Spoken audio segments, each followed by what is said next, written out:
حالات سازگار ہوں تو سامرہ بھی جاتے ہیں۔ پہلے یہ تھا کہ خالی کربلا گئے اور واپس آ گئے، جیسے دوران حج خالی مکہ گئے اور آ گئے، مدینہ جانا بھی مشکل ہوتا تھا۔ اب آج کل تو ایسا نہیں ہے، پھر بھی تو جو میرا بیان ہو رہا ہے زیارت کے حوالے سے وہ کربلا کے حوالے سے، کہ اگر کتاب میں لکھا ہے کہ امام معصوم نے فرمایا کہ کربلا میں گوشت نہ کھاؤ، تو آپ کو بہت سے لوگ ملیں گے جو پہلی دوسری دفعہ کی زیارت میں اس کا بہت خیال کرتے ہیں، اور پھر آپ کو وہ لوگ بھی ملیں گے جو کربلا کے قیام کے درمیان اس بات پہ روزانہ جھگڑا کرتے ہیں کہ آج گوشت کیوں نہیں۔ میں نے تو ایسے اس میں جھگڑے ہوتے دیکھے کہ پتہ اندازہ ہی نہیں ہوتا کہ یہ لوگ ایسے ہوٹل میں ٹھہرے ہیں کہ کھڑکی کھولتے ہیں، سامنے آقا حسین کا حرم نظر آ رہا اور مرغی کی ٹانگ پر جھگڑا ہو رہا ہے۔ یہ تو بعض باتیں اشارے میں بھی کی جائے تو اچھی نہیں لگتی۔ اگر زیارت کے سفر کتاب میں یہ لکھا ہے کہ کربلا میں قیام کے درمیان کہا تو بڑی بات ہے، ہنسی اور مسکراہٹ بھی تمہارے چہرے پہ نہ آنے پائے،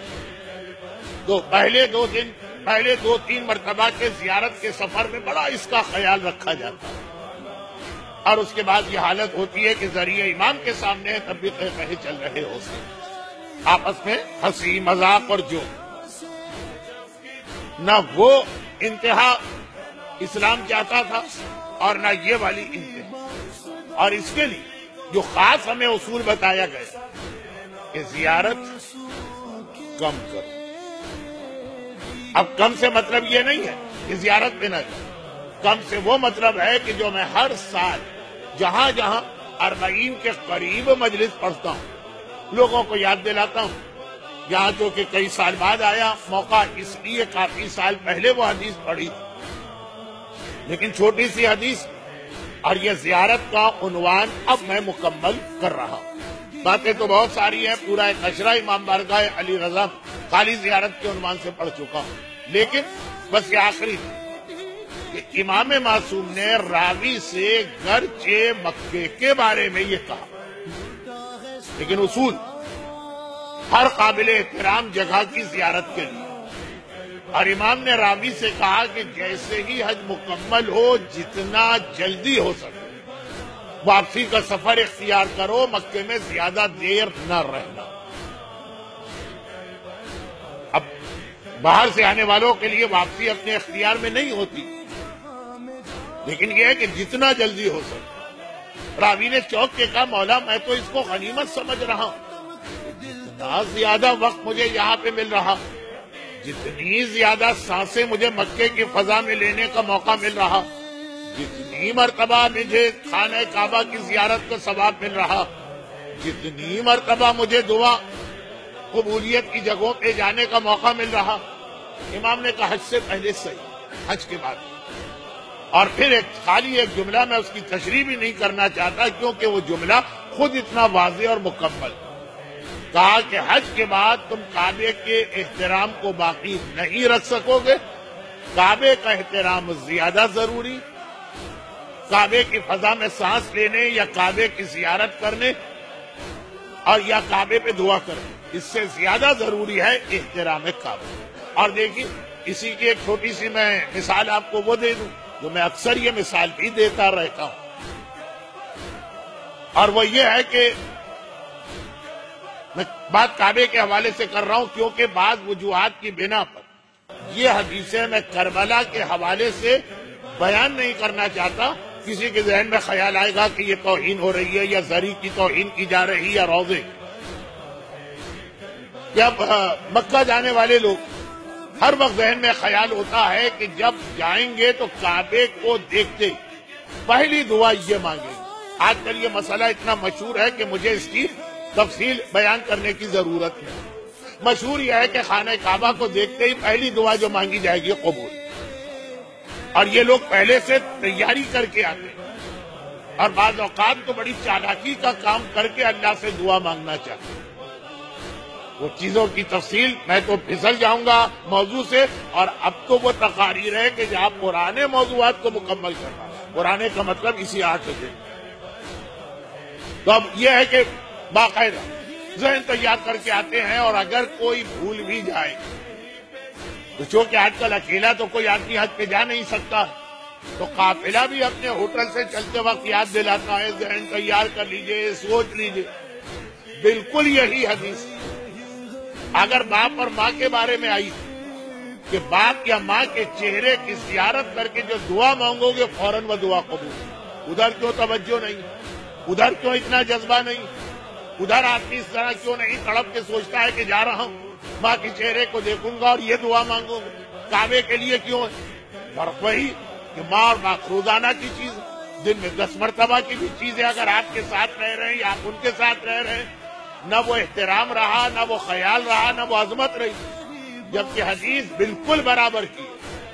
بلکہ ایک جملہ میں بڑھا دوں تو غلط نہ ہوگا، بلکہ کعبے کو دیکھتے ہی پہلی دعا والی حدیث تو شاید ہے بھی نہیں، والدین کے چہرے کو دیکھ کر دعا مانگنا، اس کی تو اتنی معتبر حدیث ہے کہ یہاں تک سلسلہ آگے بڑھا کے والدین مر بھی چکے ہیں تو یہی فضیلت ان کی قبر کی مٹی کی بھی ہوگی۔